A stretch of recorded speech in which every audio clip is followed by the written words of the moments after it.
Well, this is the first sail since I got back at the end of November,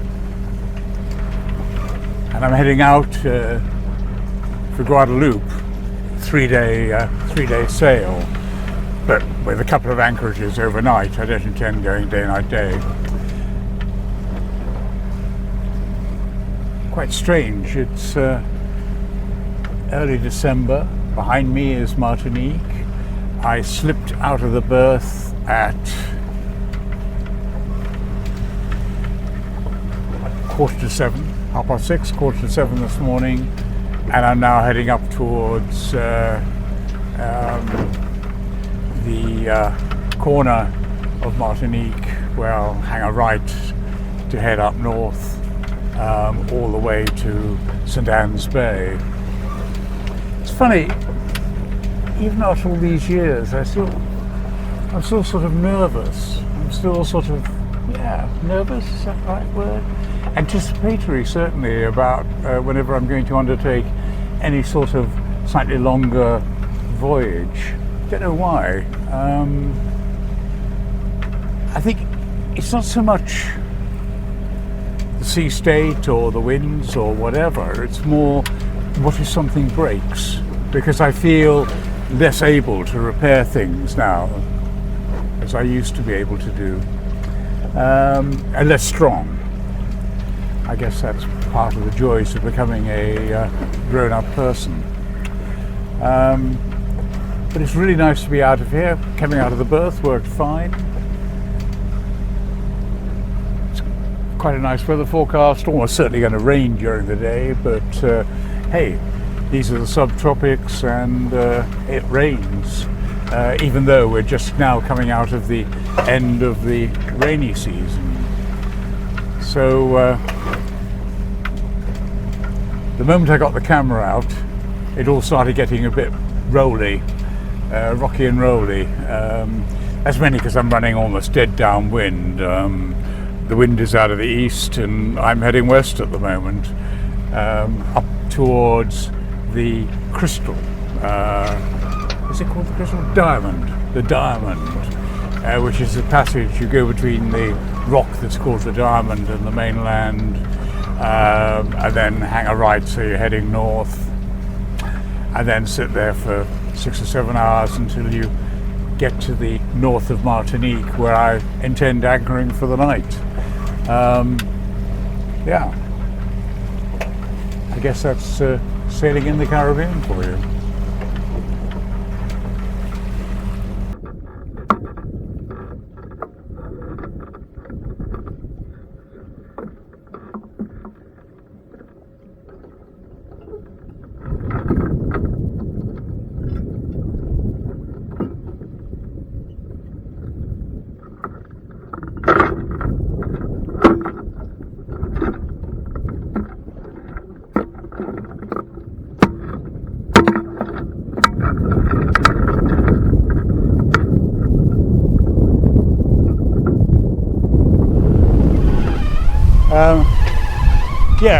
Yesterday, coming out of Martinique, I had a very, very pleasant sail under full Jenny, with the autopilot really not helping much, making 7.5 knots, which meant I pulled into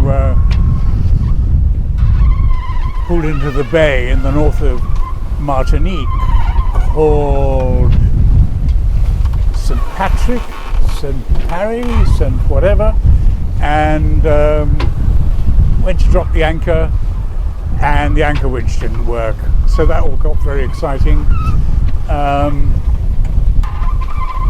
ended up picking up a mooring buoy and asking the very nice marina people there on the radio if they knew of an electrician who could come out on Monday or Tuesday and look at my winch, to which I was told, hold on one moment, I'll be coming out to you. And in a very smart rib, out came Jan, the harbour master of the day, and he took one look at my winch and said, yeah, I'm an electrician, picked up the winch handle, hit the thing twice, and it worked.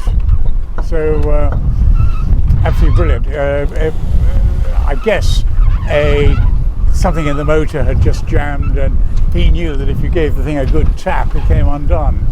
Absolutely thrilled. So spent the night there. Got up this morning and set sail at 6:30 for Dominica, and I'm halfway at this moment as I speak on the passage between Dominica and Martinique. I've got an ETA there of 12:30, and it's currently 9 in the morning, so there's only another 3 hours of all this bounciness to go.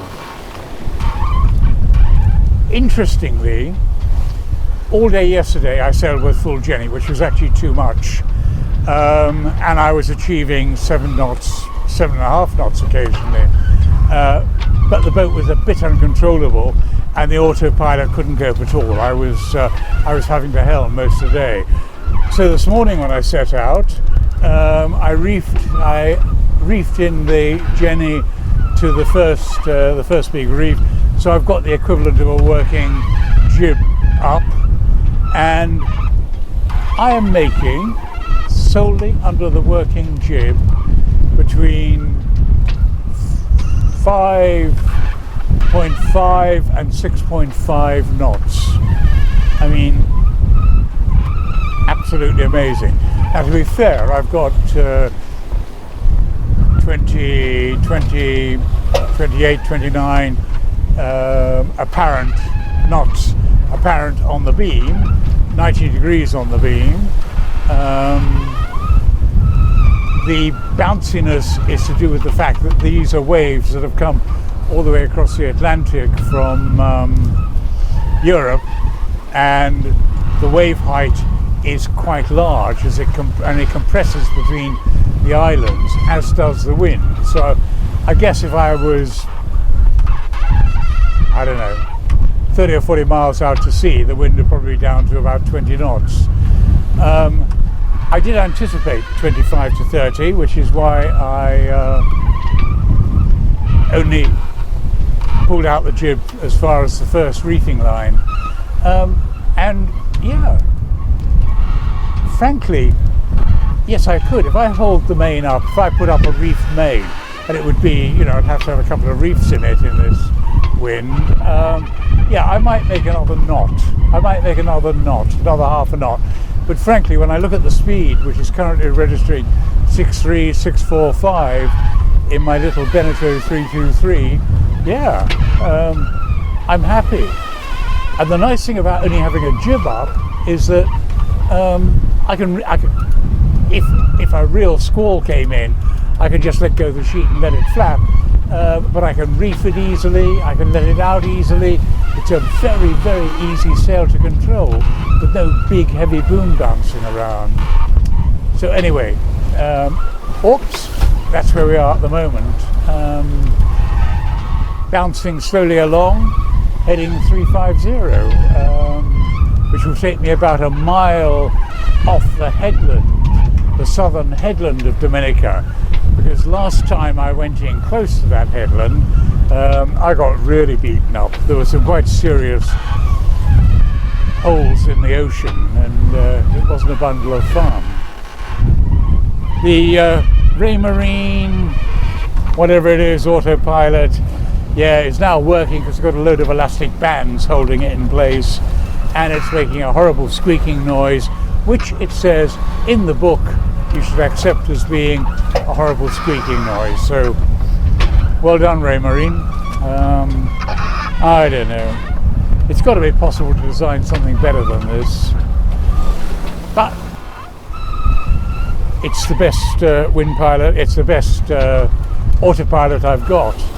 I mean, for these passages I really wish I had a wind pilot or an auto or hydrovane or a self-steering gear hanging off the back.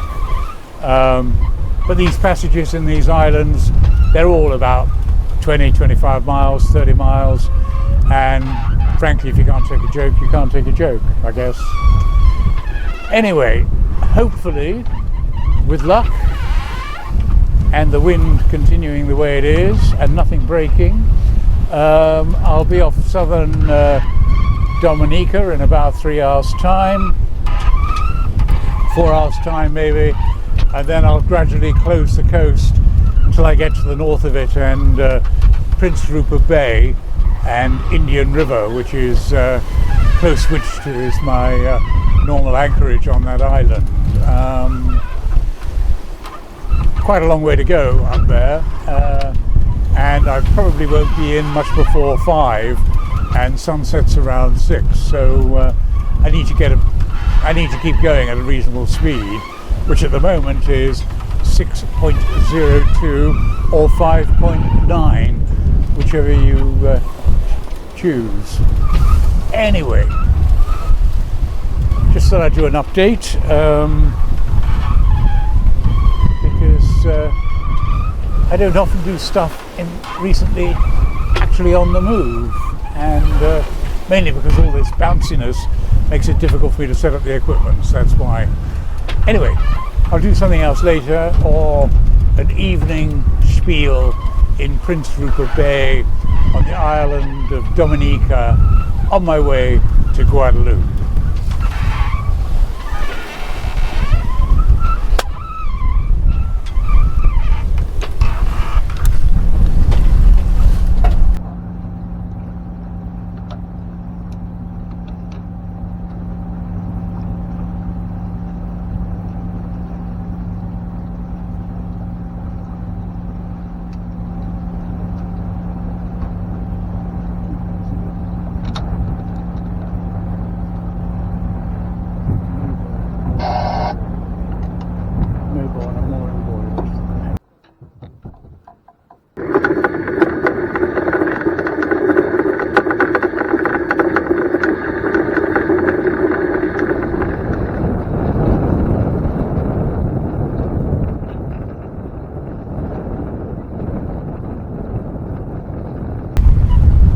Okay, so it's Tuesday morning.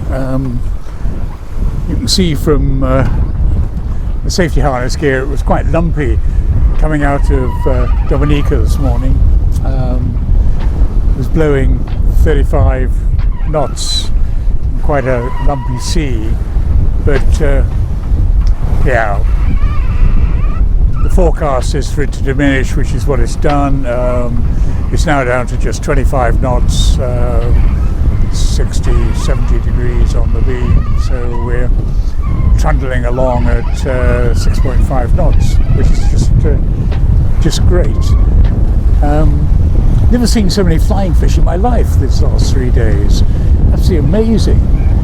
Not big ones, they're only about sort of, I don't know, 6 inches or so, but flying fish everywhere. And coming into Dominica last night, into Prince Rupert Bay, a pod of dolphins arrived to swim around me, and one of them, just one of them, got up on its tail and tail walked parallel with the bows. It did it twice or 3 times. I waved to it, of course, and clapped, but tail walking, you know, that thing where they sort of go along on the surface, and they're absolutely amazing, and not to mention rainbows. These last 2 or 3 days there's been rainbows everywhere.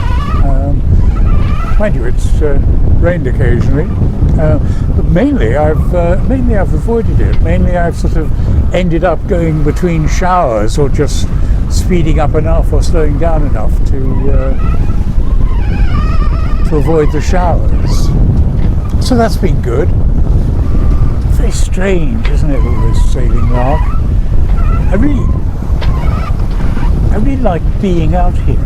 I really like being on the sea. I really like trundling along, going somewhere, and this, I don't know, it's like rain showers. I sometimes sort of wonder, you can see them on the horizon, you can see them, you know, over a headland or whatever, and you're heading towards them and they're heading towards you, and you know you're going to get drenched, and you go, well, if I speed up a bit or slow down a bit, I might be able to miss it.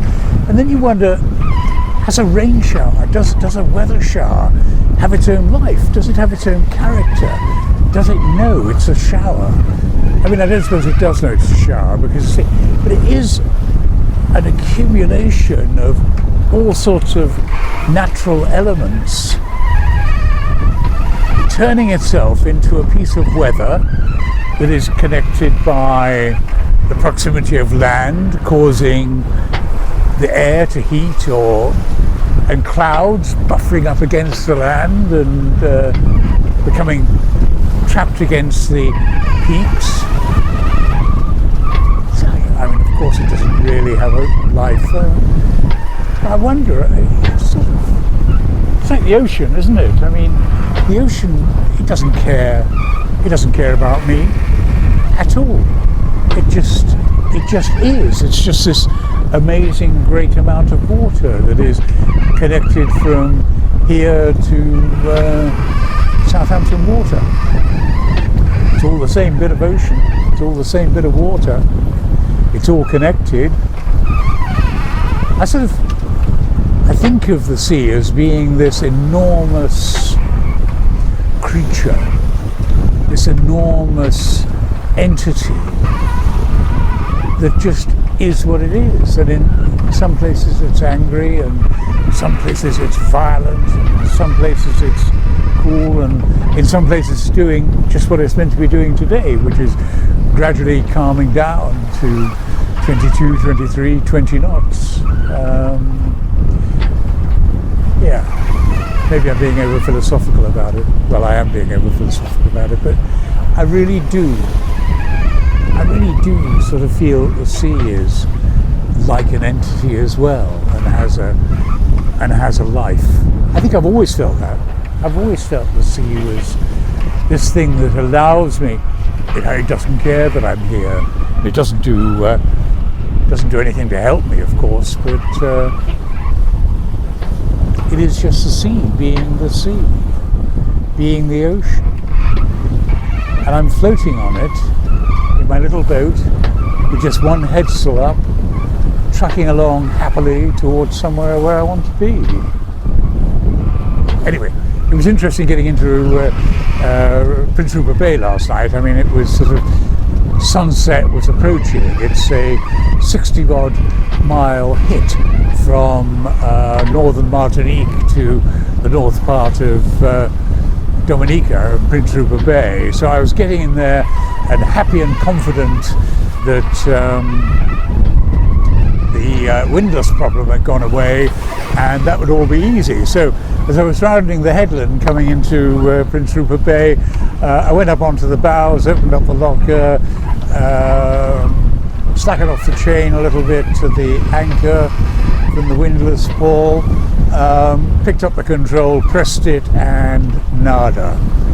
No windlass again. And I just went, oh, come on, I've just seen this great dolphin tail walking, and the other little guy sort of all running around the boat, and now my windlass doesn't work. It doesn't seem fair. So I tried tapping it a few times and gave up with that, and then decided that I would just have to go back to the old days and lay the anchor by hand. I mean, the difference with that is that I have to sort of motor up to where I'm going to drop the hook in about 4 to 5 meters of water. And then, with the boat still moving a bit, and hopefully a bit of breeze, so it was actually about 15 knots on the beam, drop the anchor there with using the lever on the pawl has got a series of fingers on it, and you put the lever over the finger, and if you push it forward it breaks and stops or pull it back rather, it breaks and stops the anchor chain windlass running, and if you push it forward it releases it again. So I did that, letting out about 15, 18 meters, 20 meters, and then came back here and just ran the engine in reverse a little bit, just got it going backwards, going astern, and then I went back and I laid out another another 15 meters, so I ended up with 25 meters out there. I didn't want to let any more out, even though it was getting quite windy, simply because of how much I'd have to pump in this morning. So that was fine. So yeah, I ended up laying the anchor. It dug in fairly quickly. The chart plotter, one of the good things about the chart plotter is it's a very good anchor alarm device, and I can zoom right in, set the device, which I set for 30 meters. The boat's 10 meters, so my swinging circle is going to be 30. So I want to know if I'm outside that, and so I set the alarm to go beep, beep, beep at 30 meters. Probably wouldn't hear it without the hearing aids in, but it's a pleasant thought. And zoomed the chart in, took the brilliance down, and then I can just see from coming out to have a look at the chart whether I'm dragging or not. And then I went below and had myself something to eat in the form of oranges and bananas, which is great, just what I needed. Felt too tired to actually cook, so I just had that, read my book, checked the position, checked we weren't dragging a few times, and then about 9 o'clock crawled into the bunk. So that was fine. Had an absolutely great night's sleep with pleasant dreams. Woke up this morning with 15, 18 knots, 20 knots blowing through the anchorage. Came out and checked the screen, and yeah, we'd zigzagged around an awful lot, but I wasn't perceptibly very far from where I dropped the hook, so clearly it hadn't dragged. Quite pleased with my Delta anchor, which I got here in Guadeloupe when I lost my CQR. Went up to the bows, gave the anchor winch a try, nada. Tapped the top of the winch, nada. Tapped the actual motor, which is underneath there. Felt around there, tried the winch, and voila, it worked, which was absolutely great because I really didn't want to start the day pumping away at the handle, bringing in the chain inch by inch. I seem to remember 20 years ago doing that all the time and hating it, so it was great that I didn't have to do it. So I was able to recover the anchor with a load of mud on it, which is good because that means it was dug in properly, into the fair lead, and that was it. Stowed the anchor away, stowed it all away, and set course for the exit of Prince Rupert Bay towards the headlands, letting out only enough headsail to be a working jib, because although there was only 15, 18 knots, I was pretty sure that out here it was going to be a lot more, and I was quite right. Once I cleared the headland, I was up into the 25, 28 knots versions, and once I cleared the headland, coming past the headland, it was up, as I say, to 30, 35 knots. Off to port are the Saints, the little group of islands off Guadeloupe, and off to starboard on the horizon is Marie Galante, which I think is just a lovely name for an island. I've never been there, and I'm looking forward to going there one day. And up ahead is the island of Guadeloupe, just past my now full out Jenny pushing me along.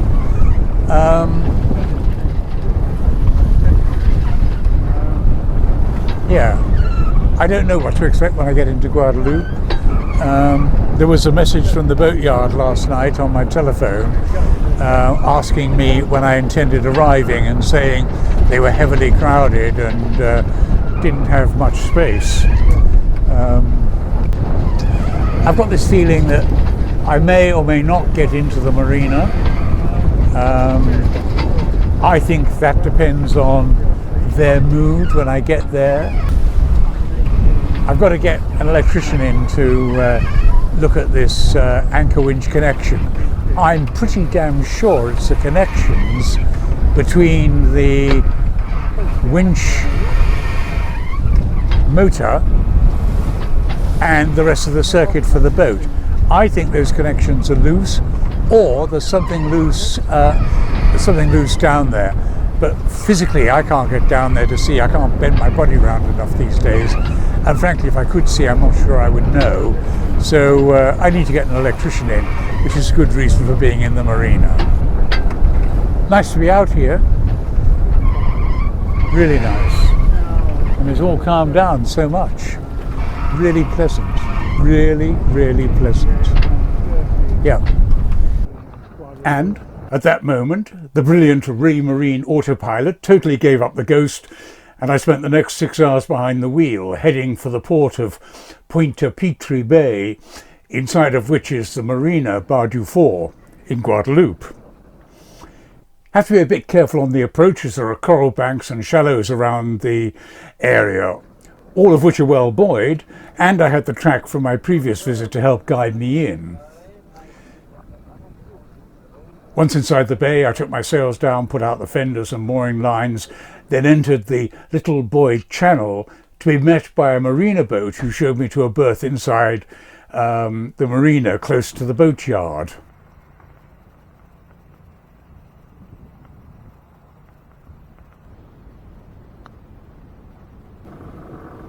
The next morning at 0800, I left the berth and motored over to the marina boatyard and pulled astern into the dock. The travel lift trundled over,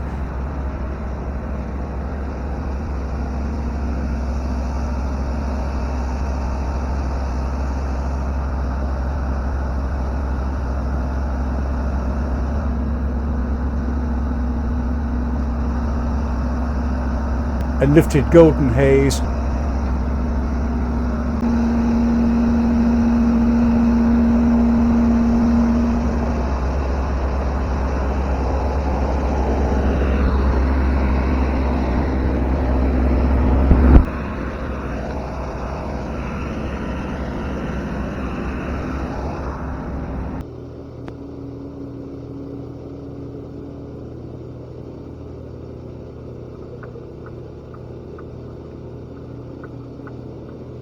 and deposited her on the land, standing upright with the aids of lots of supports.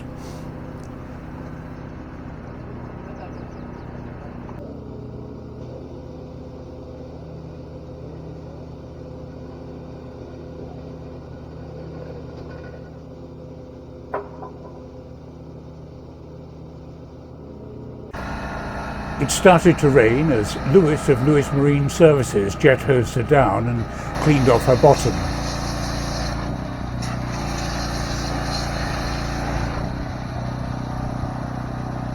The rain stopped, the sun came out, and that evening Lewis masked off and put on the first coat of black anti-fouling. Luke of Fred Marine, who are based in the boatyard, came on board and took off the autopilot motor to overhaul it. And Fred himself came on board and repaired the anchor windlass by tightening up some loose connections underneath the windlass on the electric motor. The next morning, Lewis put on the second coat of anti-fouling, painted the prop, changed the anode, and at 1600 the travel lift lowered Golden Haze with her immaculate new black anti-fouling back into the water, and I returned to the visitor's berth. Really efficient and very busy little boatyard.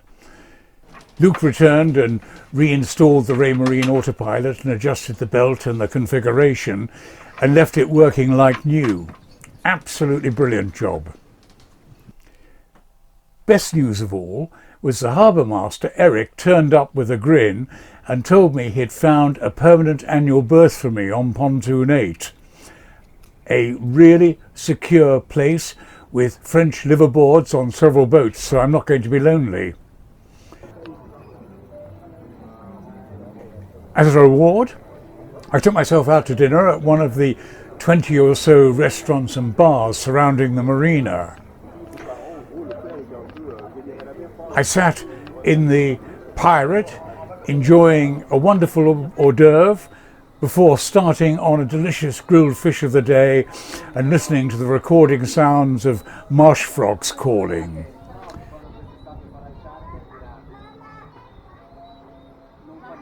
A new permanent berth for my boat and an amazing new cruising ground to explore. Can't wait to see what the Leeward Islands have to offer, and Guadeloupe in particular. Fair winds. My library of digital sailing books is at gentlesailing.com, so you can buy them as instant downloads. There's a link to a printer who can convert them to hard copy if that's what you prefer. I've just totally updated and republished French Canal Routes to the Mediterranean, which is now in its 12th edition and is fully up to date with new information, charts and pictures. Recently I published Your Boat in the Sun, which proved an instant popular success. It's about where to keep your boat in the Mediterranean or the Caribbean and the costs and the logistics involved. The Atlantic Crossing Guide has become a bestseller, and it outsells most of the others, probably because it's arguably one of the most comprehensive guides to sailing to the Caribbean that's available. The Gentle Sailing Route to the Mediterranean is one of the most popular publications that I have. It describes how to coast hop all the way to Gibraltar without having to spend a night at sea. There are books about marinas in the Med, sailing in the Caribbean islands, as well as a book on simple navigation, and even a Pacific Ocean crossing guide, and a book about just living aboard a sailing boat. Anyway, it's all at gentlesailing.com, so please do pay the site a visit and browse through my publications if you have a moment. Thanks. Fair winds.